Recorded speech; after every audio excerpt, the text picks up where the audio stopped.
Hello students, तो हम लोग आज फिजिक्स का जो force and laws of motion था उसके आगे चलते हैं, है ना।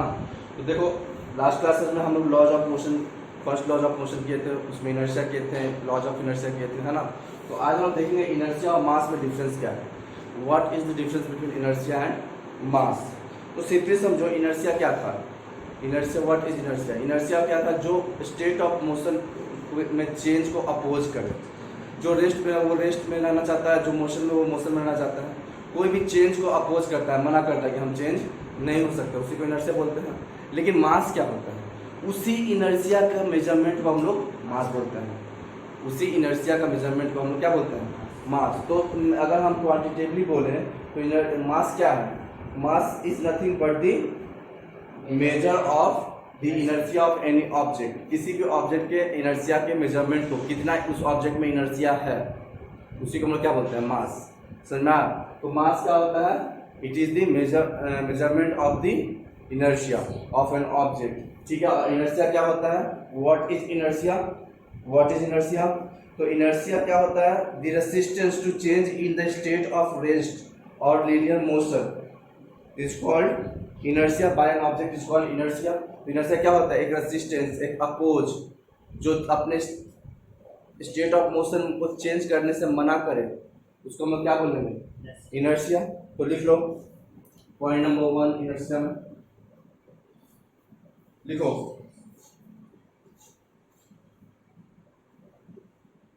The property of an object, the property of an object that opposes the change in its state of motion,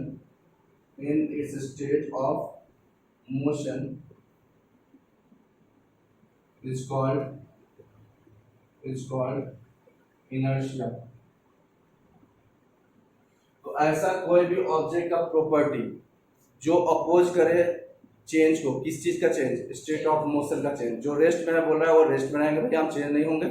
जो मोशन में बोल रहा है वो मोशन में रहेगा, हम चेंज नहीं होंगे। कब तक, जब तक उस पर बाहर से कोई फोर्स ना लगे। तो क्या हो जाएगा, देखो, property of an object that oppose the change in its state of motion, यहाँ पे एक चीज और जोड़ देना, until an external force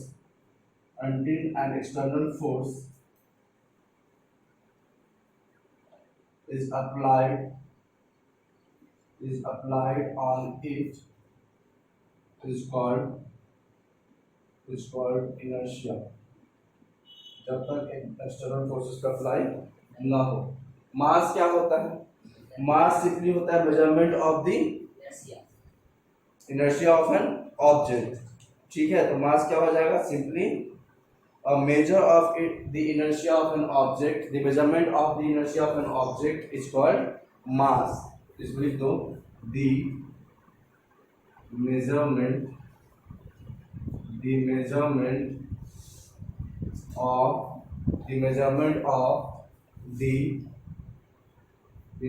of the inertia of an object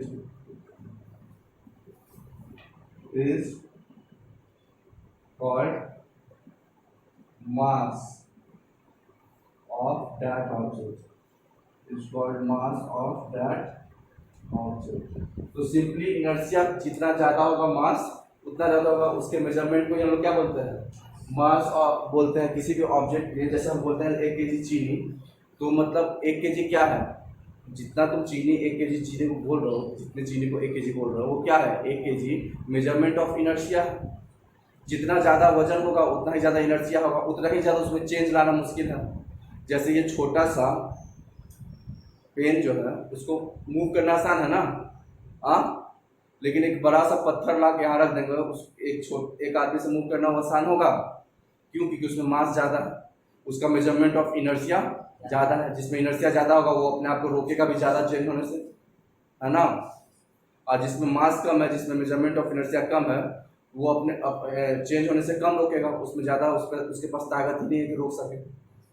ठीक है, तो वो आसानी से मोशन में आ जाएगा या मोशन में तो रेस्ट में आ जाएगा, मतलब उसका चेंज ये स्टेट ऑफ मोशन चेंज हो जाएगा आसानी से। लेकिन जिसका मास ज़्यादा होता है उसको आसानी से चेंज नहीं किया जा सकता है। एक साइकिल को उठाकर एक जगह से दूसरी जगह रख सकते हो, एक ट्रेन का डब्बा को उठा सकते हो, ट्रेन के इंजन को उठा सकते हो। क्यों? क्योंकि उसका मास बहुत ज़्यादा होता है, उसको हिला भी नहीं सकते हो, है ना। क्यों? क्योंकि वो रेसिस्ट करता है अपना चेंज इन मोशन को, change in state of motion को बहुत स्ट्रांगली, क्योंकि इसका मेजरमेंट ऑफ इनर्शिया बहुत ज़्यादा है, उसका मास बहुत ज़्यादा है। लेकिन एक साइकिल का मास उतना ज़्यादा नहीं होता है, तो वो ज़्यादा रेसिस्ट नहीं कर पाता, आराम से उठा कर दूसरी जगह रख देते हो। समझ में आ रहा है? क्लियर है? तो लिख लो इनर्शिया और मास के बीच का डिफरेंस। और यहाँ पे लास्ट में नोट रख लीजिए ना, लास्ट में नोट करके लिखना, a heavier object has larger inertia than lighter object. A heavier object has larger inertia than lighter object.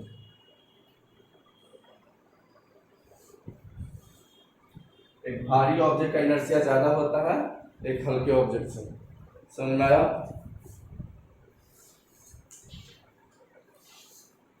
ठीक है, तो इससे क्वेश्चन भी बना सकते हैं। तो क्वेश्चन लिख लो, इसका आंसर तुम लोग खुद लिख के दोगे हमको। 4 क्वेश्चन व्हाट्सएप पे 4 क्वेश्चन भेजे हैं, पिछले क्लास में 2 क्वेश्चन दिए थे और ये 7वां क्वेश्चन, तो तुम लोग सब लोग हमको भेजोगे ये सब क्वेश्चन। ठीक है, इसको उतार लेना पॉज करके, क्वेश्चन लिख लो।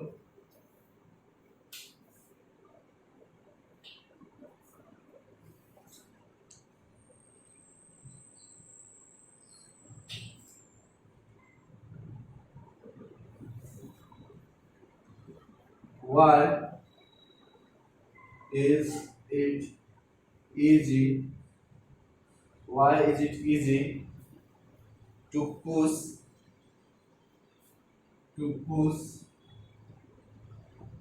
a bike? Why is it easy to push a bike than a truck? Why is it easy to push a bike than a truck? Clear है? एक बाइक को पुश करके उसके स्टेट ऑफ मोशन में change ला सकते हैं। जैसे bike का मान लो कि बाइक स्टार्ट नहीं हो रहा है बैटरी कम होने के कारण, तो हम लोग क्या करते हैं, उसको पुश करके स्टार्ट करते हैं। तो उसको पुश करना ज़्यादा आसान है। लेकिन अगर ट्रक में स्टार्ट हो तो उसको एक आदमी पुश कर सकता है? नहीं कर सकता। क्यों नहीं कर सकता? बताएं, अभी थोड़े पहले एग्जाम्पल 2 अलग अलग एग्जाम्पल से बताए थे, तो तुम लोग खुद से इसका आंसर लिख लोगे। ठीक है, तो ये था हम लोग का inertia and mass. Next topic है मोमेंटम। नेक्स्ट टॉपिक जो हम लोग करना है सेकेंड लॉ ऑफ मोशन के पहले, उसको हम लोग बोलते हैं मोमेंटम।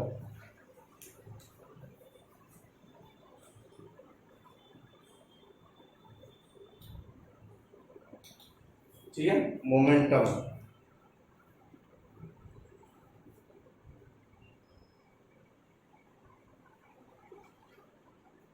तो मोमेंटम क्या होता है? मोमेंटम एक इम्पैक्ट होता है। क्या होता है?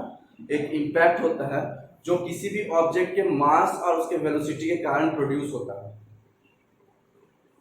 मोमेंटम क्या होता है? एक इम्पैक्ट होता है, एक रिजल्ट होता है जो किसके कारण होता है? उस किसी भी ऑब्जेक्ट के मास और उसके वॉल्यूम के कारण। The impact produced by the mass and volume of an object is called momentum. ठीक है, अब ध्यान दो, मोमेंटम मतलब अब मास और वॉल्यूम से कैसे? जैसे एक गन से गोली छोड़ा, गोली का मास बहुत कम होता है ना, उसका वजन बहुत कम होता है, लेकिन फिर भी गोली जाकर किसी को जान से मार देता है। हाँ, क्यों मार देता है? क्योंकि गोली का मास तो कम होता है, लेकिन जब उसको मारते हो छोड़ते हो तो उसमें वेलोसिटी बहुत ज़्यादा होता है, और मास और वेलोसिटी मिलकर मोमेंटम बनता है। मास को वेलोसिटी से मल्टीप्लाई करते हैं तो क्या मिलता है? मोमेंटम। तो वो मोमेंटम उसका बहुत ज़्यादा हो जाता है, जिसके कारण क्या होता है, वो किसी के बॉडी में घुस जाता है। जैसे एक ट्रक बहुत भारी होता है और ट्रक धीरे धीरे भी चल रहा है, उसका वेलोसिटी बहुत कम भी है, और गोलू को मूड किया कि जाके ट्रक, इसका तो स्पीड कम है, मेरा क्या बिगाड़ेगा, जाके उसके चक्का के नीचे सो गया और ट्रक ऊपर से पर कर गया। ठीक है, तो क्या होगा? टेम हो जाएगा, है ना। तो एक ट्रक भी कम, उसका वेलोसिटी कम होने के कारण भी डैमेज दे रहा है। क्यों? क्योंकि उसका मास ज़्यादा है ना। तो मास ज़्यादा हो या वेलोसिटी ज़्यादा हो, मोमेंट क्या होता है, मास मल्टीप्लाई बाय वेलोसिटी मोमेंटम होता है। मोमेंटम से ही डैमेज डिसाइड होता है। जिसका मोमेंटम ज़्यादा होगा वो ज़्यादा डैमेज करेगा। अब देखो गोली छोटा सा था, उसमें मास कम था, लेकिन उसका स्पीड बहुत तेज था, तो मास इंटू स्पीड किया तो मोमेंटम बहुत ज़्यादा हो गया, तो डैमेज कर दिया। ट्रक भी तुम्हारा मास बहुत ज़्यादा है, स्पीड कम था, लेकिन मास और स्पीड को मल्टीप्लाई कर दिए तो मोमेंटम ज़्यादा हो गया, तो टेम हो गया गोली। ठीक है, तो मतलब कि हम लोग का मोमेंटम जो इम्पैक्ट होता है किसी भी ऑब्जेक्ट पे, ठीक है, जो इम्पैक्ट होता है किसी भी ऑब्जेक्ट पे, वो कौन डिसाइड करता है, मास और वेलोसिटी टुगेदर, और इसी को हम लोग क्या बोलते हैं, मोमेंटम। तो लिख लो momentum, the impact produced by an object, the impact produced by an object depending both on its mass and velocity, the impact produced by an object, the impact produced by an object, what the impact produced by an object, जो impact एक object produce कर रहा है, जो impact एक object produce कर रहा है, depend both on its mass and velocity, जो उसके मास और वेलोसिटी दोनों पर डिपेंड करता है, उसको हम लोग क्या बोलते हैं, momentum. The impact produced by an object depends on both its mass and volume. Its mass and volume is called momentum. ठीक है, it's called momentum। देखो अब इसको एक और एग्जांपल समझने की कोशिश करते हैं। जैसे हम लोग को पता है, जैसे जैसे अगर तुम किसी चीज़ को फेंकते हो, समय के साथ उसका स्पीड वेलोसिटी कम होते जाता है ना। अब देखो जब भी एक क्रिकेट सब लोग खेलते हो, तो जब भी तुम या क्रिकेट मैच देखते होगे, है ना, तो जो भी खास करके जो बाउंड्री पे फील्डिंग करता है और जो वहाँ पे जब एक शॉट मारता है, कैच जाता है बाउंड्री पे, तो तुम देखे होगे कि बैठता है जो वहाँ फील्डर होता है, वो कैच कैसे करता है, बैठता है हाथ को पीछे ले जाकर कैच करता है ना, हाथ को पीछे ले जाता है कैच करने समय। क्यों ये हाथ को पीछे क्यों ले जाता है, आगे ले जाकर कैच कर लेता, कैच करने से मतलब है ना, पीछे क्यों ले जाता है, पीछे ले जाता है मतलब देखो बॉल यहाँ पे पकड़ता और यहाँ पकड़ता, दोनों का टाइम में अंतर होता है ना। यहाँ बॉल पकड़ता तो जल्दी पकड़ लेता, यहाँ बॉल पकड़ता तो कुछ टाइम ज़्यादा हो, कुछ फ्रैक्शन ऑफ टाइम ज़्यादा हो जाता है। अब थोड़ा भी टाइम ज़्यादा होगा तो उसका वेलोसिटी कम होगा, वेलोसिटी कम हो जाएगा तो हम बोले ना मास और वेलोसिटी पर कौन डिपेंड करता है, मोमेंटम। वेलोसिटी कम होगा तो मोमेंटम भी कम होगा, मोमेंटम कम होगा तो इस पर फोर्स कम लगेगा, बॉल से इस पर फोर्स क्या होगा, कम लगेगा, इस पर चोट कम लगेगा। वो सेकेंड लॉ ऑफ मोशन में हम लोग पढ़ेंगे कि मोमेंटम फोर्स में डायरेक्टली प्रोपोर्शनल होता है, rate of change in momentum. तो इस पर चोट क्या होगा, कम लगेगा। क्यों? क्योंकि हम यहाँ पे नहीं पकड़ के हम यहाँ पकड़े, तो यहाँ अगर किसी चीज़ को पहले पकड़ोगे तो कम टाइम में पकड़िए ना, थोड़ा सा टाइम दोगे तो टाइम बढ़ेगा तो उसका वेलोसिटी भी घटेगा, वेलोसिटी घटता है तो उसका मोमेंटम भी घटेगा, मोमेंटम घटेगा तो चोट कम लगेगा, है ना। मोमेंटम घटने पे क्या होगा, चोट कम लगेगा, तो इसलिए हाथ पे चोट कम लगे इसलिए लोग हाथ पीछे की तरफ करके कैच करता है। इवन तुम डाइव भी मारोगे तो देखोगे कि एकदम स्ट्रेच करके हाथ पीछे की तरफ जाता है डाइव में कैच करते हुए, समझ में आया। तो इसीलिए हम लोग वो करते हैं, हाथ पीछे की तरफ जाते हैं ताकि मोमेंटम कम हो जाए। ठीक है, तो इससे हम ये समझ में आया कि मोमेंटम जो होता है वो मास और वेलोसिटी दोनों पे डिपेंड है। तो मतलब मोमेंटम को हम लोग अभी डिनोट करते हैं पी से, मोमेंटम को लोग किससे डिनोट करते हैं, पी से। मोमेंटम तो अगर हम लोग पी से डिनोट कर रहे हैं, ठीक है, तो ये क्या हो जाएगा, मास, अगर मास को एम से डिनोट कर रहे हैं, मल्टीप्लाई बाय, मास को मल्टीप्लाई कर देंगे किससे, वेलोसिटी से, मास मल्टीप्लाई बाय वेलोसिटी, इसको हम लोग वी लिख दो। तो मेरा सिंपली अगर क्या हो गया, momentum is equal to mass multiply by velocity. Momentum क्या हो जाएगा, मास को वेलोसिटी से मल्टीप्लाई कर देंगे, ठीक है। तो momentum is equal to mass multiply by velocity, M भी। मोमेंटम क्या हो जाएगा, मास को हम लोग वेलोसिटी से मल्टीप्लाई कर देंगे, हमको क्या मिल जाएगा, मोमेंटम मिल जाएगा। क्लियर है, मास मल्टीप्लाई बाय वेलोसिटी।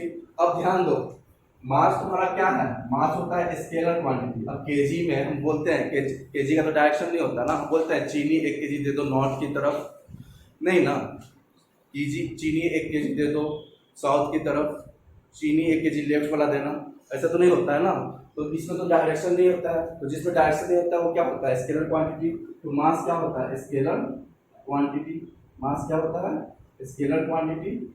लेकिन वेलोसिटी हम अभी पढ़े थे इसके चैप्टर के पहले कि velocity is a vector quantity. Speed तुम्हारा स्केलर क्वांटिटी होता है, लेकिन वेलोसिटी क्या होता है, वेक्टर क्वांटिटी होता है।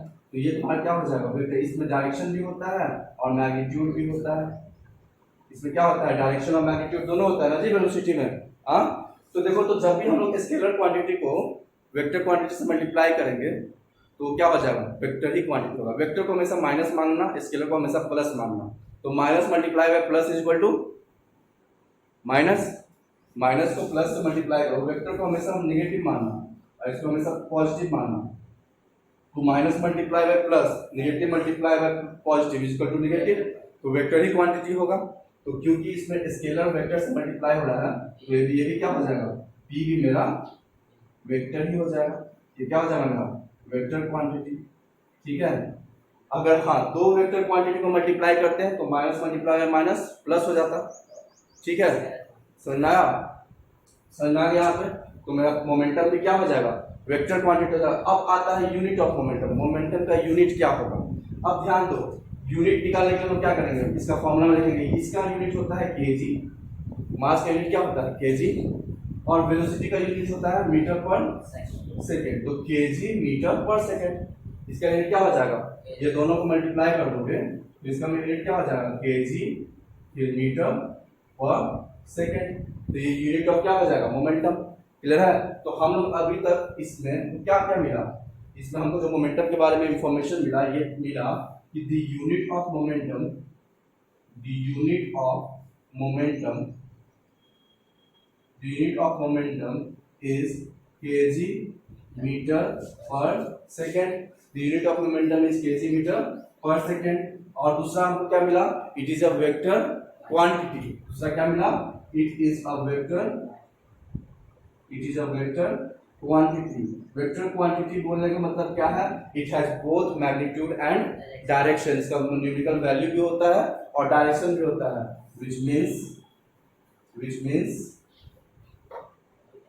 which means it has both magnitude, it has both magnitude and direction. Clear है, यहाँ तक समझ में आ गया होगा। हाँ, यहाँ तक क्लियर हो गया होगा। अब इसको थोड़ा सा हम लोग समझने की कोशिश करते हैं।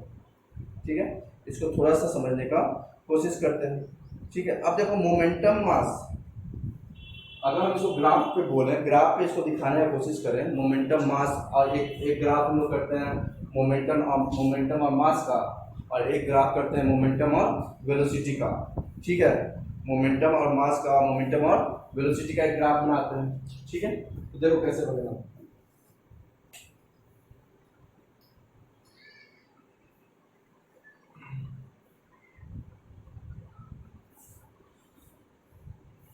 अगर ये मैं ग्राफ हूं, अभी हमको मिल गया momentum is equal to mass multiply by v, तो ये डायरेक्टली मल्टीप्लाई है ना जी, तो momentum directly proportional to m। ठीक है, momentum is directly proportional to m। या इसको ऐसे नहीं, मान लो इसको मोमेंटम मान लेते हैं, y एक्सिस को मोमेंटम मान लो, और ये x एक्सिस को क्या मान लो, मास मान लेते हैं। x एक्सिस को क्या मान लेते हो, मास मान लेते हो। ठीक है, अगर मोमेंटम मान लेते हैं y एक्सिस को, और x एक्सिस को क्या मानते हैं, मास मान लेते हैं। ठीक है, तो यहां से हमको क्लियर है कि momentum is directly proportional to what, mass. Momentum जो है वो डायरेक्टली प्रोपोर्शनल किसका है, मास का है। तो हमको पता है जो डायरेक्टली प्रोपोर्शनल होता है उसका लाइन कैसा होता है, स्ट्रेट लाइन ग्राफ होता है। जैसे जैसे ये बढ़ेगा वैसे वैसे ये भी बढ़ेगा, तो ये दोनों डायरेक्टली प्रोपोर्शनल है, तो इसका ग्राफ कैसा होगा, स्ट्रेट लाइन ग्राफ होगा। ठीक है, इसमें क्या हो जाएगा, स्ट्रेट लाइन ग्राफ होगा। समझना, इसका ग्राफ कैसा होगा, इसका स्ट्रेट लाइन ग्राफ। उसी तरीके से ये मोमेंटम को v के साथ मल्टीप्लाई है, ऊपर ही है v, तो इसमें मतलब हमको ये मिल गया कि मेरा जो मोमेंटम है वो डायरेक्टली प्रोपोर्शनल v का भी है, वेलोसिटी से भी डायरेक्टली प्रोपोर्शनल है। मतलब कि अगर हम मोमेंटम और वेलोसिटी का ग्राफ बनाए, ये मोमेंटम है ये वेलोसिटी है, तो इसका भी ग्राफ स्ट्रेट लाइन ग्राफ होगा। इसका भी ग्राफ कैसा होगा? स्ट्रेट लाइन ग्राफ होगा। समझ में आ रहा है? इसका भी ग्राफ क्या होगा? स्ट्रेट लाइन ग्राफ होगा। हाँ, लेकिन याद रखना जब ये दोनों स्ट्रेट लाइन ग्राफ होगा तो उस समय जब मास और मोमेंटम का डायरेक्टली प्रोपोर्शनल वाला ग्राफ बनाओगे तो उस समय वेलोसिटी कैसा होना चाहिए? कांस्टेंट। वेलोसिटी चेंज नहीं होना चाहिए। अब ये नहीं कि वेलोसिटी चेंज करते रहो, वेलोसिटी कैसा होना चाहिए? कांस्टेंट। आप लिख दोगे velocity remains constant, velocity remains constant, velocity constant रहेगा। ठीक है। अब यहाँ पे देखो ये दोनों को जब यूज कर रहे हैं तो मास कांस्टेंट है, वजन चेंज नहीं होना चाहिए, है ना। यहाँ पे लिख दोगे मास रिमेंस कांस्टेंट। ठीक है, क्लियर है? चलो ये हो गया हम लोग का मोमेंटम। अब मोमेंटम में थोड़ा एक क्वेश्चन देख लेते हैं, बहुत आसान सा क्वेश्चन है। लिख लो, क्वेश्चन लिखो तो।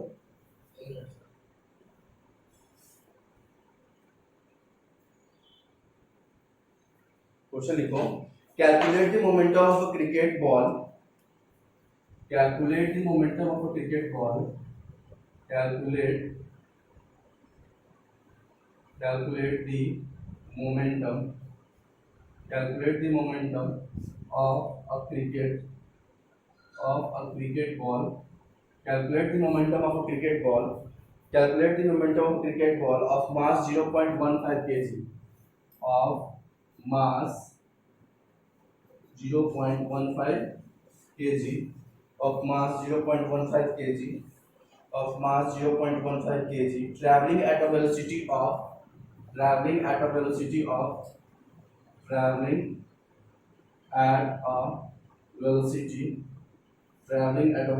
of 144 kilometre per our, 144 kilometre per our. ठीक है, तो बोल रहा है ये क्वेश्चन है कि मोमेंटम फाइंड करो, कैलकुलेट करो जब बॉल का मास दिया हुआ 0.15 kg और इसका वेलोसिटी दिया है किलोमीटर पर आवर। अब ध्यान दो, हम लोग मोमेंटम पढ़े थे तो इसका यूनिट क्या पढ़े थे? केजी मीटर पर सेकंड ना। तो याद रखना मास हमेशा केजी में होना चाहिए और वेलोसिटी मीटर पर सेकंड में। मास तो केजी में दिया है लेकिन वेलोसिटी किस में दिया हुआ है? वेलोसिटी किस में दिया हुआ है? किलोमीटर पर आवर में। तो इसको मीटर पर सेकंड में चेंज करना पड़ेगा। तो यहाँ पर लिख लो mass of ball is equal to 0.15 kg। उसके बाद velocity of ball is equal to 144 kilometre per hour. इसको किलोमीटर पर आवर को मीटर पर सेकंड में करने के लिए क्या करते हैं हम लोग? 144 मल्टीप्लाई बाय 5/18, ये क्या हो जाएगा? Metre per second. क्लियर है? तो ये कट जाएगा तुम्हारा 8 बार में, तो 8 5 जा 40 मीटर पर सेकंड। तो मेरा वेलोसिटी कितना आ गया? 40 मीटर पर सेकंड। तो अब निकाल लो momentum of cricket ball. Momentum of ball क्या हो जाएगा? Momentum of ball is equal to mass multiply by velocity. Mass मेरा है 0.15 और वेलोसिटी कितना है? 40। तो 0.15 multiply by 40 kg metre per second. तो 0.15 को 40 से मल्टीप्लाई कर दो, कितना होगा? 6 आ जाएगा शायद। ठीक है, शायद 6 आ जाएगा, देख लेना 6 ही आएगा। तो हो जाएगा 6 kg metre per second answer. देखा 6 kg metre per second answer. ठीक है, तो ये आ गया। क्लियर है यहाँ तक मोमेंटम कैसे निकलता है? तो एक दो क्वेश्चन हम तुमको दे दे रहे हैं होमवर्क के लिए, मोमेंटम का भी कैलकुलेशन का, तो उसको तुम लोग करके सेंड करोगे। ठीक है, तो एक क्वेश्चन लिख लो तुम लोग जो मोमेंटम, और नेक्स्ट क्लास में हम लोग सेकंड लॉ ऑफ मोशन फिर आप स्टार्ट कर सकते हैं।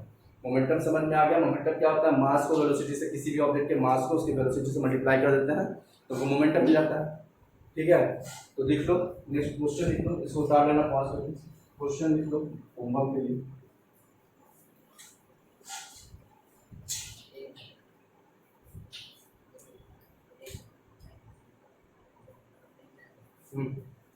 क्वेश्चन लिखो, which of the following has maximum momentum and which has minimum momentum? Which of the following has maximum momentum which of the following which of the following has maximum momentum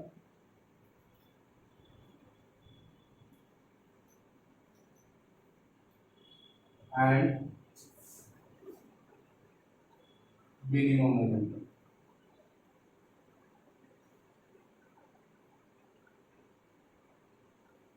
ठीक है, इसमें से कौन जो भी हम अभी दे रहे हैं उसमें से किसका मैक्सिमम मोमेंटम है और किसका मिनिमम मोमेंटम है। तो पहला है एक फुटबॉल है, पहला जो है ए ऑफ फुटबॉल एक फुटबॉल है, ठीक है, of mass 200 gram, a football of mass 200 gram moving with a velocity of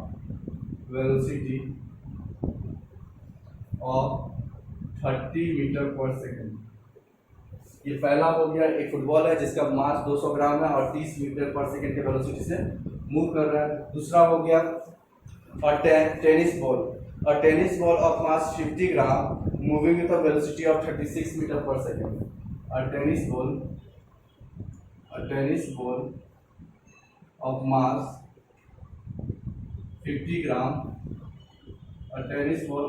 50 gram moving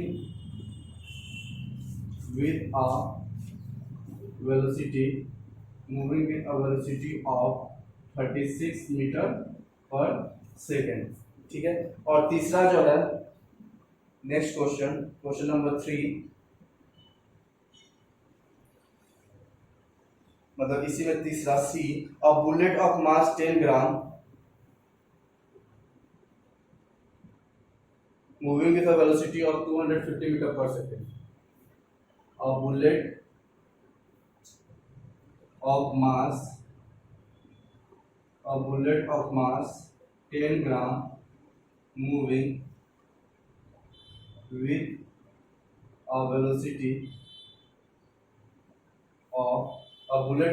10 gram moving with a velocity of 250 metre per second.